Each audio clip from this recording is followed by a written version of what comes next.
দেখুন এটা হলো চিকেন বার্গার বানাচ্ছে পাগল হয়ে যাবার মতো খাবার। দেখুন কি সুন্দরভাবে বানাচ্ছে, আপনারা শুধু দেখতে থাকুন।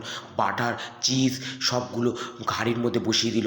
এবার দেখুন এইটা দিয়েই সুন্দর করে একটা প্লেট ঢেলে তার মধ্যে তেল মাখে গাছের পাতা দিয়ে সব মাশরুমগুলোকে ঢেলে দিল, তার মধ্যে চিজ দিয়ে দিল, বাঁধাকপির পাতাগুলোকে দিয়ে ভালো করে কেটে ফেললো, টমেটোটাকে কাটলো, দেখুন কি সুন্দরভাবে কাটছে।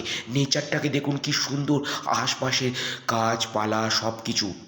আর দেখুন বানানোর টেকনিক দেখুন, গোলমরিচ সব কিছু জিরে অল্প তেল দিয়ে ভালো করে যখন দিল, রসুন কোয়া দিয়ে দিল, কি অমৃত লাগবে খেতে।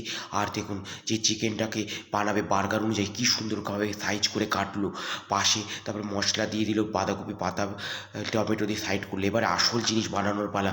এবার দেখতে থাকুন, যে ডিম দিয়েছিল, ডিম দিয়েও বানিয়েছিল, ডিমটা দেওয়ার পর ডিমের উপর দিয়ে দেখুন, দেখতে খুব সুন্দর লাগছে, খেলেই দেখুন কী ভালো লাগে, টেস্টি খুব ভাল লাগে খেতে। আপনারা বাড়িতে ট্রাই করে